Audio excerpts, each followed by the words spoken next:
Bonjour, je suis contente de vous retrouver pour interpréter quelques-unes des cartes issues de l'oracle des guerriers de la Terre.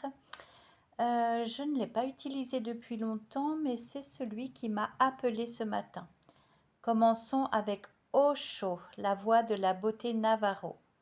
On a ici un retour à soi, une introspection salutaire, douce comme un temps de répit face au tumulte ambiant. Se ressourcer parmi ce qui nous reste de vrai, de bon et d'immuable.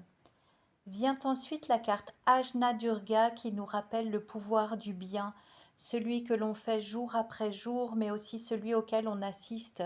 Regardez en ce moment ces élans d'entraide, de solidarité derrière le chaos. Gardez foi, gardez espoir dans l'humain. La carte Le Tigre Diamant et la Lune Noire vous dit que la seconde fois est la bonne. À vous bien sûr d'appliquer au domaine de votre vie concerné. Vous avez aujourd'hui plus d'éléments pour comprendre, pour réussir un projet, peut-être une union ou un défi que dans lequel vous vous êtes engagé. Vous voilà en tout cas mieux armé grâce au recul imposé ces derniers temps. En fait, vous avez pris de l'élan et ce ralentissement qui a pu vous agacer, il a eu du bon car vous pourrez aller encore plus haut désormais. Alguise, c'est le signe de la protection divine. Ce cerf majestueux, droit dans ses bottes, qui est déterminé et incorruptible, vous accompagne et vous insuffle toutes ces belles valeurs, ces qualités en vous. En chemin, on vous dit que vous allez retrouver votre famille d'âme, ces impressions de déjà vu, cette familiarité, comme un retour à la maison délicieux face à un être aimé, dans un lien amoureux ou amical ou encore familial. C'est une période, là, avec ce portail ouvert aujourd'hui, le 8 août 2025. Euh, c'est un lieu, un passage pour la concrétisation d'opportunités fabuleuses, du bon, du doux, du passionnant, tout ce qui fait le sel de la vie vient à vous. On vous invite bien sûr à honorer la lumière au quotidien en alimentant le bien, en étant reconnaissant pour ces petits pas qui vous enchantent, qui vous encouragent.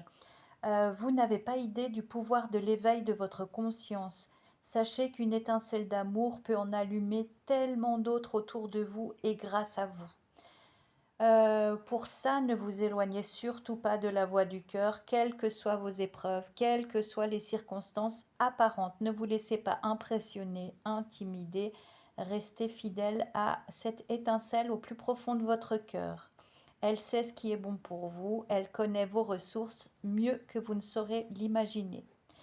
Sachez donc accueillir ce qui vous blesse, vous laisser un peu de temps pour guérir et repartir plus vaillamment là où vous vous sentez appelé. On évoque ensuite Incognomaa, c'est l'honneur de l'ancien roi. Moi, ce lion, il me fait penser au roi David dont la force réside dans sa foi. Inspirez-vous de lui. Vous savez que quels que soient les obstacles face à vous, la présence de Dieu, la lumière étincelante en vous est plus forte encore. Alors, ne soyez pas non plus inconscient, hein, sans prendre des risques démesurés, mais votre foi, elle peut véritablement déplacer des montagnes. Malgré vos élans de guerrier, autorisez-vous quand même de temps à autre le repos pour reconnecter cette belle créativité en vous qui est sous-exploitée. Profitez de cette trêve estivale pour peindre, dessiner, modeler, chanter, jouer, enfin vous divertir comme bon vous semble, dans l'insouciance la plus totale, comme un enfant. Même 5 minutes par jour, hein, c'est suffisant. Mais ce lâcher-prise très sain peut et va renouveler votre mental qui est un peu poussiéreux. Enfin, le cheval médecine achève ce tirage pour vous dire que même si parfois vous avez l'impression de faire du surplace, c'est faux. Le ciel voit, il prend en considération vos avancées, vos progrès, aussi infimes soient-ils. Donc faites toujours et encore de votre mieux et souriez. L'univers répondra inévitablement à votre bonne humeur communicative. Je vous remercie pour votre écoute et je vous souhaite une excellente journée. À plus tard.